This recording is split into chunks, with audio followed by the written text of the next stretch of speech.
This SoonerScoop.com video is streaming in crystal clear 4K resolution on YouTube thanks to Enjoy Vision in Oklahoma City. From the big plays to life's everyday moments, see it all in sharp focus with LASIK at Enjoy Vision. Enjoy Vision. This is where Sooner Scoop LASIK. Hello and welcome back. Edward Osovich, George Stoya here from the SoonerScoop.com studios. The spring transfer portal has officially opened. Oklahoma got 2 commitments on Tuesday night.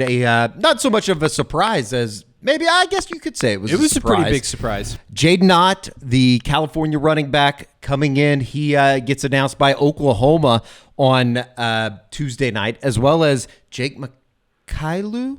Maikkalu. Maybe it's Maikkalu. Jake Maikkalu. All right, whatever. They're both in. Oklahoma gets 2 commitments and plenty to get into as the transfer portal opens. Obviously, we're going to be trying to do these, I don't know about daily check-ins, but as news comes out, George, you've wrote about it already on SoonerScoop.com. We'll get into some of the names that are possibly out there. I know today you wrote about the wide receiver unit and maybe what direction Oklahoma is going to be headed. Obviously, the other side of the transfer portal, right, is guys are going to be leaving Oklahoma as well. Currently, there's 4 that we know of. Devon Mitchell, obviously, that was a tight end situation that we had reported on a couple weeks ago. Michael Patterson-McDonald, a defensive back, he made his announcement on Saturday morning right before the Crimson Combine. Sam Franklin makes his announcement on Tuesday afternoon, as well as Peter Shue, who made his announcement this morning on social media about his intentions to enter the transfer portal. So plenty to get into. We'll hit on some of the guys that are already in tow with Jaydn and Jake Maikkalu. That comes off the tongue a little bit easier. Right. But first, let us tell you about our good friends over at Roback, RHOBACK.com.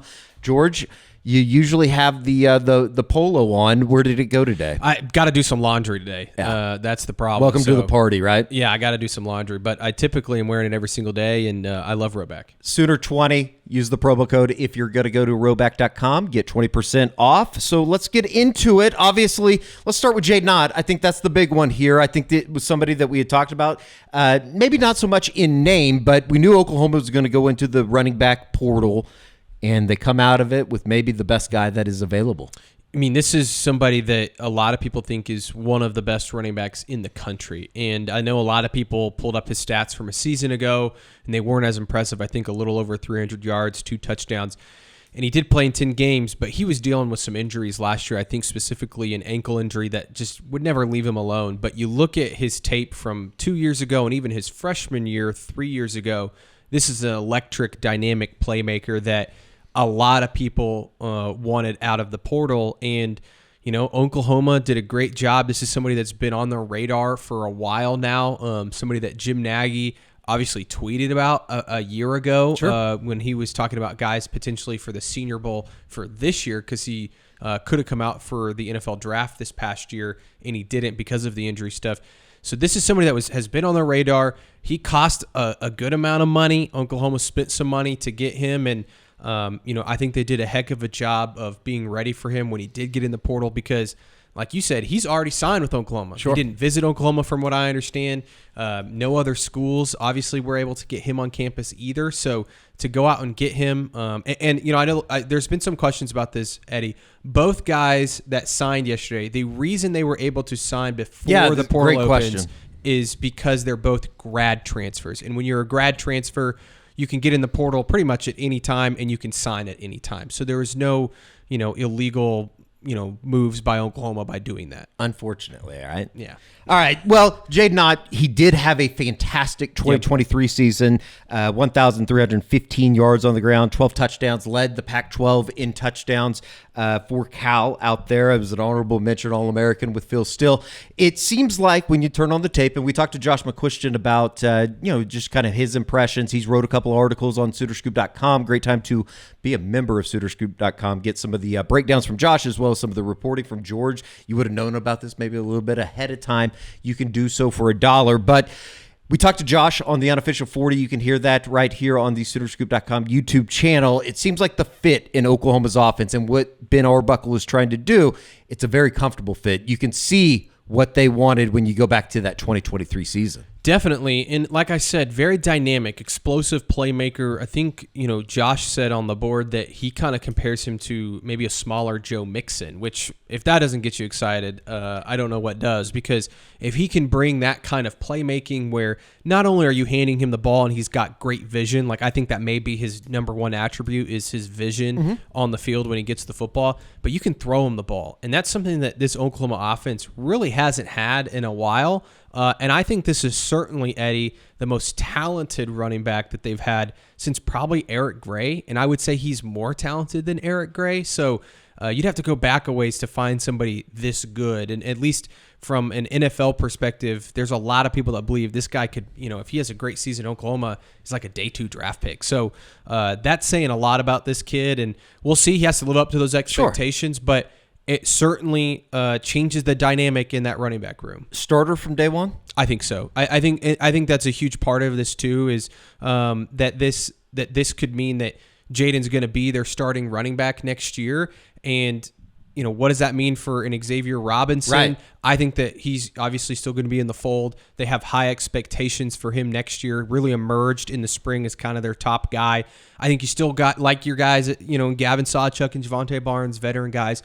But the one to watch, Eddie, and there's been a lot of rumors about this, is Taylor Tatum. What is his future? It seems like it's kind of up in the air right now on what he's going to do. I know he's playing baseball right now, but he's also not really played, I don't think, at all this season. He has not played for the baseball team. So I don't know what the future holds for him, but if there was to be another departure in there, I would think it would be Taylor Tatum. And the other one too that I want to mention, Torrey Blaylock. We just saw him there. See him on the screen right now. There is a lot of belief inside the building that he's somebody that could help Oklahoma a lot next year. He brings a lot of speed and kind of like Ott, very dynamic and explosive. Undoubtedly, Oklahoma. This is a massive pickup for them. Huge at the running back position. Yeah, and this is a guy that, from my understanding, was maybe the number one guy on their board in the entire portal at any position. This is somebody that Jim Nagy really wanted. The OU staff feels like can be a difference maker. Ben Arbuckle was a big part of this recruitment. And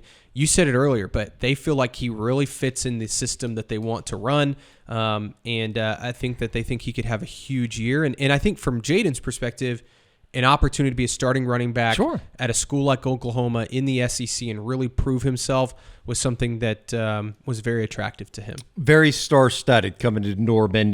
Before Jaydn Ott made the announcement, or before I guess Oklahoma made the announcement for Jaydn Ott on Tuesday night, it was Jake Maikkalu, who we had talked about. We expected his announcement. It came down to Oklahoma and UCLA. I think that it probably got lost in the mix last night just in terms of how important this commitment was for Oklahoma and Bill Beatembo. This is another guy that maybe not like Ott where they pencil him in as a day one starter, but they believe that Jake could end up competing for a starting job for Oklahoma. And at center or guard, because he's played. Correct. He has a little bit of versatility there in the interior. Yeah, he primarily played at guard to start his career at Stanford, and then last year, due to some injuries, he moved to center and made 7 starts there last year and performed really well. He was their highest graded offensive lineman per Pro Football Focus a year ago for Stanford. I don't think he allowed a sack last season, which is always good news. Again, I know it's at Stanford and Stanford was terrible, but this is a guy that has a lot of playing experience. I think it's 16 career starts, 20 career games, 16 career starts. Exactly. So, and he's still kind of a raw player. I know Josh talked about that, but this is another guy that Oklahoma feels like could be a draftable player here next year and was pretty high on their board. And, when you talk about spring practice and all the good that came out of the spring with the offensive line and the progress they're making and the young talent and the returning depth and all of that, the one concern was, hey, do we have a backup center? And I think Oklahoma's thought there was we have to go out and get somebody that if something were to happen to Troy Everett, we have somebody to come in like a Maikkalu and compete for the starting job against Troy Everett and push him. So, and Troy's a guy too that could play guard as well. Sure. So I think that it just adds to a room that, again, I know it wasn't great a year ago. In fact, it was horrific at times on the offensive line, but I think there's a lot of positive momentum there when you look at some of the young talent as well as the transfer portal guys they brought in. Obviously, Derek Simmons could end up starting for Oklahoma at right tackle, but you add Maikkalu, very smart kid from Stanford, fluent in Spanish, which is pretty cool. See, I don't know. I don't know if that helps him any on the football field, but I do think that he's going to be able to pick up this offense. And, he's big dude. I think 6'5", 300 pounds. I mean, that's a big guy playing center. So if nothing like else, that. you're adding to a room that it seems like is starting to build a little bit of depth, and not just depth to have depth, but SEC-style bodies that can come in and can contribute if, God forbid, you're in a situation where you were last year where you're having to bring basically a JV player in Isaiah Autry-Dent up from the practice squad to just suit out just in case you needed a body. Yeah, they shouldn't have to run into that issue this year. Again, you don't know what's going to happen with injury-wise, but they came out of spring very healthy. Sure. Knock on wood, but like they have. And other than Logan Howell and Heath Ozida, who they held out for precautionary reasons, and two guys that could compete for starting jobs as well, it's going to be really interesting come fall camp, because it feels like now with Maikkalu in the fold, just about every single position on the offensive line might be up for grabs. Good news, bad news, I don't know. We'll see. Only time can tell. I think it's good news, good competitiveness. But for Jaydn and John Mateer to have the success that they need, it obviously is going to go hand in hand with whoever those starting five are for Bill Beatenbow. And they obviously have to be better than they were a year ago. Yeah, 100%. We all know that. I think everybody that is watching this knows that. All right, let's move along. Wide receiver is something that you've talked about. We'll talk about the tight end unit here in a second, because obviously that's going to be a position of importance, of need. But you wrote about it on Wednesday afternoon, just in terms of how many numbers, like the number-wise, what are we looking at for Oklahoma at the wide receiver position? Terrell Davis was the name that had been thrown out there. Trajan Bridges, obviously a name. He entered the portal officially on Wednesday from Central Arkansas. Keon Brown, a guy that originally signed with Oklahoma and then ended up at Iowa Western, helped them to get to the national championship at the JUCO level. And possibly a new name, but a name that you'd been talking about on the Crimson Corner, Xavier Lloyd out of Illinois State. Ironically enough, a team that Oklahoma will be playing next season. That is ironic. I didn't think about that. But yes, must be why I'm here. Let's start with Lloyd. Yeah, 6'2", 195, big body. Yeah, and you'll see that across the board. A lot of the receivers they're targeting are pretty big-bodied guys, and I think the one thing that I want to say about receiver before we dive into each of these guys, sure. I think Oklahoma is, I don't know if bargain is the right word, but they're certainly looking for value. And I don't think that, some of these big name receivers that are going to enter the portal and everybody's like, oh, you got to go after a Micah Hudson or whatever, which seems like that's a disaster right now for him. But I don't think Oklahoma is going to overspend here. I think that they like the wide receiver room they have. They feel good that Giovanni Gibson is going to be back at some point next year, possibly by the start of the season. And so they don't, and they also feel like there's a lot of guys at receiver that you can bring in that can help you, and they don't have to be just a huge difference maker. And I think that they believe in Deion Burks, Elijah Thomas, Isaiah Satania, Giovanni Gibson, and some of those other guys, Zion Kearney coming back. Like, I think that they feel like those guys are going to be pretty good. So I don't expect them to, spend as much money as maybe they did on a Jaydn Ott, right? So that's why you're looking at a guy like Xavier Lloyd, who had a really good year for Illinois State last year. I think 900-something yards and 6 touchdowns. 66 receptions, 912 yards, 6 touchdowns. Should also note, he was a guy that started his career at Kansas State, spent 3 years in Manhattan. And he was a walk-on. He started as a walk-on. Interesting. I didn't know that. Yeah, he started as a walk-on at a Blue Springs High School in Missouri, and ended up going to Illinois State, where he just had a heck of a year last year. And it felt like early the momentum was on Oklahoma's side. This was somebody that I had, been notified that Oklahoma felt very confident about, that they thought they could land him within the next couple days. Well, Lloyd all of a sudden is now on a bunch of people's radar. He's going to make visits to several different schools, West Virginia this weekend, Arkansas early next week, and then possibly OU as well next week. I know Wisconsin has also been talking to him, Missouri, Louisville, and a few others. So now all of a sudden it's become maybe a little bit of a bidding war. We'll see how much OU's willing to pay there. Sure. But in terms of measurables and his success last year, I do think Oklahoma likes him. It's just how much are they willing to pay for that guy? Two familiar names that we mentioned, Keon Brown and Trajan Bridges. Kind of what's your read there? Obviously, two completely different scenarios. Yep. Obviously, Trajan started his career at Oklahoma, was left, dismissed, whatever term you want to use. They had to move on after the arrest. That's a misdemeanor. I know that would probably give some people some pause. And then you have Keon Brown, who obviously he just didn't qualify out of high school, signed with Oklahoma, ended up at Iowa Western. I think both these guys have some hurdles off the field that might make this difficult for Oklahoma. I know OU's been in contact with both of them. I think the Trajan situation is probably a lot more difficult for this to happen, and we've talked about it. Look, he was arrested at Oklahoma. Like you said, it's been dropped to a misdemeanor, but still that history there, I think it's going to be hard to overcome that, including not just for Oklahoma and the administration, which would have to approve of this. I also think there's people in Trajan's circle that's like, do you really want to do that? Now, Trajan is being pursued by some big names. Sure. South Carolina has been talking to him. Obviously, he has the connection to Shane Beamer, who was on staff when he was at OU, Penn State as well, and Utah. So there's some big schools involved in that. I just don't know if Oklahoma's willing to, again, overspend for a guy that maybe has that history that, look, we like Trajan, I think, and his family and good people, but it just feels like that's a little bit of a messy situation. Keon Brown's a little different. It's more of the academic side, which is what ended up, hurting him from, and keeping him from being at Oklahoma in the first place. He signed with OU, but wasn't eligible. I think that could be a situation where he's supposed to graduate in May from Iowa Western. I think he needs to make sure that happens, and then maybe he could be added later. So he could be somebody that, maybe they only add one guy in the spring portal, and then they bring Keon Brown in later this summer or something like that, because he also, I think, still needs to make sure that he can be eligible. And the other thing I'll say about Trajan, too, it's a little unclear if he even has another year. I know he's in the portal, but I think he's still looking to get another year. He'll have to get a waiver from the NCAA. I think so. So I think both those guys are kind of on pause, maybe last resort emergency backup situations right now. And there's just so many guys in the portal at receiver that Oklahoma feels like they can go and get somebody maybe for cheap that doesn't have some of that, off the field stuff that they have to deal with. Last but not least, Terrell Davis, a local kid, Choctaw High School, went to UCO and had an unbelievable year in the MIAA.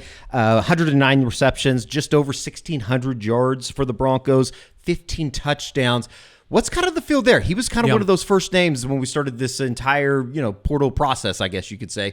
He entered, and then obviously Oklahoma State's given him a little bit of attention. Kind of where's he at with Oklahoma right now? Yeah, so OU reached out to him when he first entered. I don't think he's heard from them since. So it doesn't feel like he's, on their big board right now in terms of guys. Maybe they circle back to that if some of these other guys don't pan out. I think he's going to end up at Oklahoma State. I know he just received a Miami offer the other day, which is probably his best offer he's gotten, but Oklahoma State's spending in the portal right now. I know they just landed Christian Fitzpatrick, the big wide receiver from Marshall, and I think they paid up for him too. So I think that they are hot on the trail after Davis, and I wouldn't be shocked if he ends up in Stillwater. In terms of guys that were on the roster a year ago, if you're going to be that active in the transfer portal market, obviously bringing guys in, guys have to leave. We talked about it a little bit on the Unofficial 40 today. Where do you get the impression of somebody like a Jaydn Gibson right now? I know that there's been a lot of questions about him. Kind of like Taylor Tatum. It feels a little bit more likely. I think Tatum's more up in the air than Jaydn Gibson. It feels like this might be a mutual parting between the two sides. And we've talked about it. It's a big red flag that, we've been out to practice quite a bit the last month or so, and we've never seen Jaydn Gibson out there. And that's just not typically the case, right? Like if a player's injured, they're usually still out there hanging out. I mean, even last year, you saw Jaydn Gibson on the sideline for games and practices. He was around. I don't get that sense. I think that, a fresh start, new scenery, whatever it is, might be best for both parties. And, I don't think you can blame Jaydn for that if that does end up happening. We talked about it on Unofficial 40, but, he came in with a group of guys, and all those guys are gone. Sure. And the guy who recruited him, Jeff Lebby's gone. This is a new offensive coordinator. All of those things, I think, add into the idea that, hey, maybe it's time for him to move on. And I think from Oklahoma's perspective, if you're going to treat this like an NFL team, when an NFL guy continues to get hurt, you usually cut him. Yeah. And I'm not saying that's what's happening here. I'm not saying OU's cutting Jaydn Gibson, Sure. but they can't rely on him next year with his injury. Again, I don't know how long he's out, but I think they look at the other guys in the room and some of the opportunities of guys in the portal, and they say this might be the best chance is moving somebody else in here instead of Jaydn. Staying on the offensive side of the ball, let's move to Joe John Finley's tight end room. I know it's been a hot topic of discussion over the last couple months. They brought 3 in the winter. Obviously, Will Huggins, Carson Kent, John Locke. Carson Kent and Will Huggins probably made a little bit more of a name for themselves here coming out of post-spring. You do have options, though, that are out there, and you'll head back out to the West Coast in Berkeley, California. Jack Andres, the tight end, probably the number 1 tight end in the portal as of today. 56 receptions, 623 yards, 2 touchdowns. If Oklahoma wants to get him, though, it sounds like they're going to be in a little bit of a dogfight with the friends down in Austin. Yeah, Texas is throwing a lot of money at him from what I understand, and rightfully so. I think Texas really, I think that's tight end's probably their number 1 priority in this spring portal, and he's a really good player, worth the money that I think that Texas is throwing at him. I know Indiana's also in the race. Mendoza, the quarterback there at Indiana, he transferred from Cal. I believe those two are very close, best friends, in fact. And so I think Indiana's in that race. Can they compete with Texas, with money? I don't know. Sure. From Oklahoma's perspective, they love him, right? They think he's probably their top tight end on their board in the portal. He's going to come at a very high cost, and I don't know if Jim Nagy and OU want to spend that money there or if they feel like they can go somewhere else and get good value on a different tight end. There's a couple other names that we can get into, but I don't think Oklahoma's given up totally, but I think they also have an idea of some other guys that they could go after if Andres is, and it does sound like Andres is going to visit Texas, I think, in the next few days. Yeah, I think Pete Thamel put that out on Wednesday that he's expected down in Austin. Let's look at some of the other options. Tanner Kozoil is a name that I think we were talking about just a couple months ago during the winter portal period. Ball State player, 6'7", 237. I want to say he was one of the higher-ranked guys coming out of the portal at the tight end position. 94 receptions, 839 yards, 8 touchdowns for Ball State over the last 3 seasons. A very accomplished player at 6'7", 237. What's kind of the field there for Oklahoma? Are they going to revisit Tanner Kozoil? I think so. I just don't know what his price is. I know back in the winter his price was really high. He ended up at Wisconsin. Only lasted at Wisconsin a few months. Now he's back in the portal. Maybe that means his price drops. I do think OU will show some interest. I don't think he's as high as some of the other guys they have, but when you look at his production, he certainly fits what OU's maybe looking for, and he obviously has the size, like you mentioned, too. Lance Mason, Missouri State, a name that you had thrown out there on Wednesday, and kind of an update of where everything is at.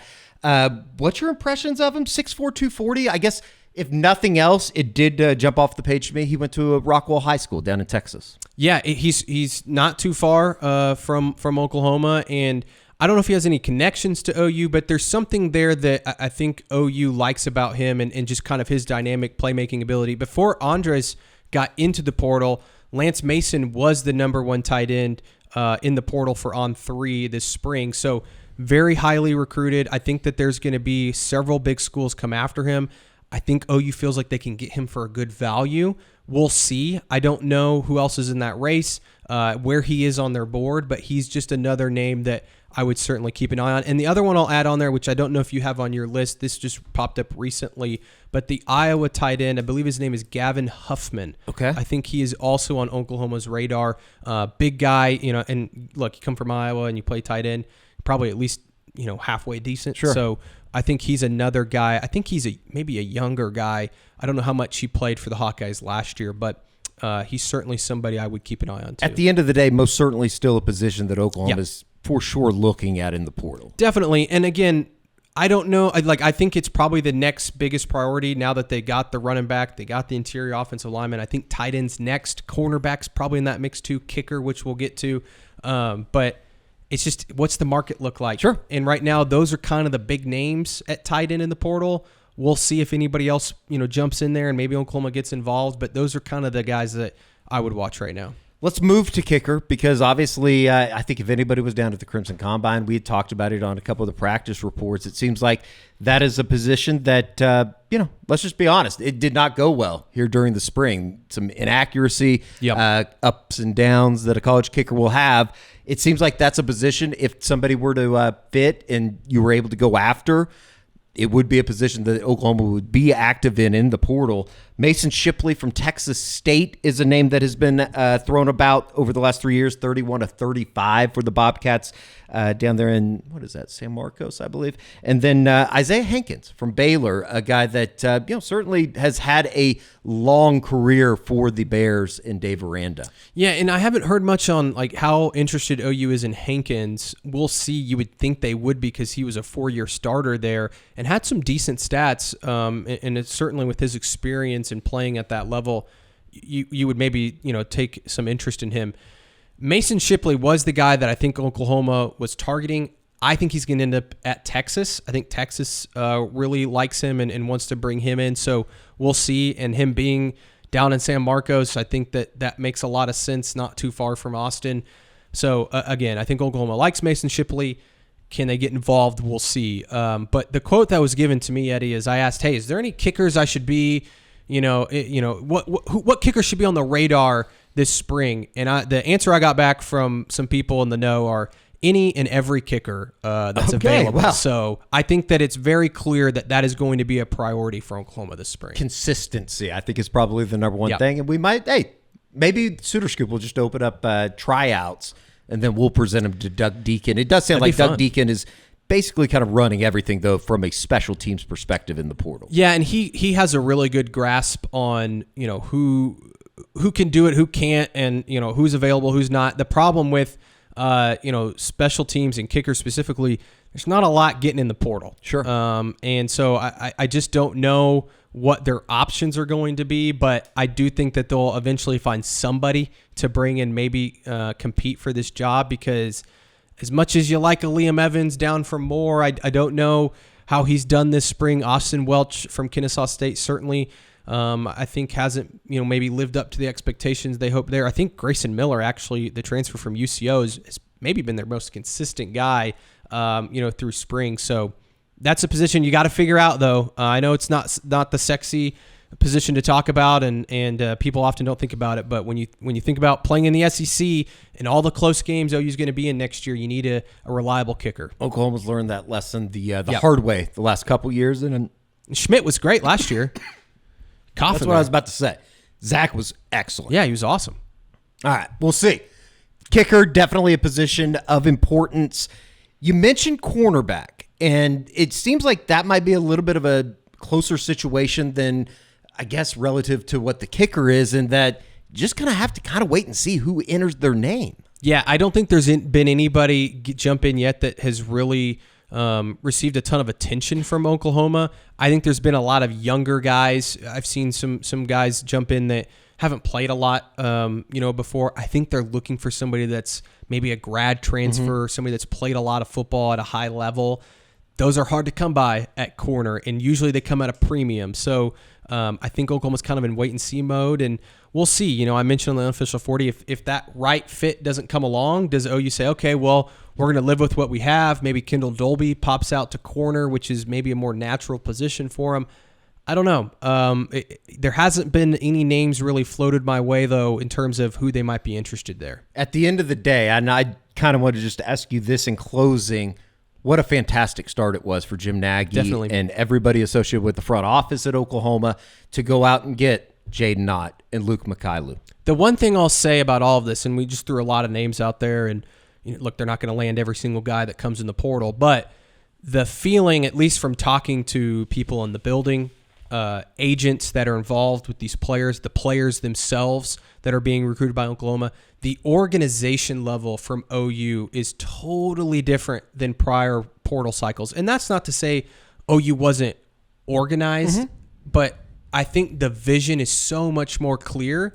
And Oklahoma is also very they know what they want to spend, right? Like they know how much they value a certain player or a certain position, and they're not going to overspend, right? They're not going to do that, and I think that's a credit to Jim Nagy. I know he's been working very hard behind the scenes in terms of evaluating players that are maybe in the portal or guys that could end up in the portal. Sure. As well as just getting the money to go after some of these guys, because the two guys they got yesterday weren't cheap. Right. And so I think that's been a crucial part of this. And like I said, the organization, the vision for what they want to do, where they want to add, is so much more clear than, I think it felt at times in previous years.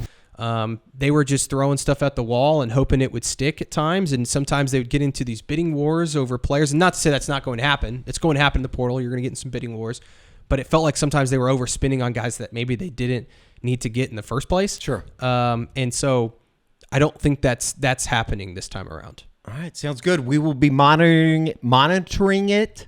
And yes, it's Jake Maikkalu. I swear to God, I'm going to call him Luke for like a year before it gets over. But very good start to the portal process here in the spring for Oklahoma, getting a pair of commitments. We will keep an eye on it. George will be reporting on it on the Crimson Corner, as well as writing stories kind of daily of just kind of checking the tone of where everything is at, because this stuff changes, it seems like, even before we put something out. I mean, somebody else will put their name in or somebody will commit. It seems like it's an hour-to-hour, minute-to-minute type of situation. I mean, Xavier Lloyd's a great example. I woke up this morning and it sounded like he was going to, be in the class, by noon. Mm-hmm. And then by noon, I'm hearing from Xavier Lloyd that, hey, I'm going to actually go take some visits to West Virginia and Arkansas. Sure. So that's how quickly some of this stuff can happen. And even the Jaydn thing. I mean, we thought that was going to have to play out over a few days, and it turns out Oklahoma was able to get it done in one day. No doubt about it. Good deal. Jaydn, very excited to see him in Ben Arbuckle's offense in the backfield alongside John Mateer. That's going to do it. For George Stoya, I'm Eddie Radosevich. We'll see you right back here on the SoonerScoop.com YouTube channel.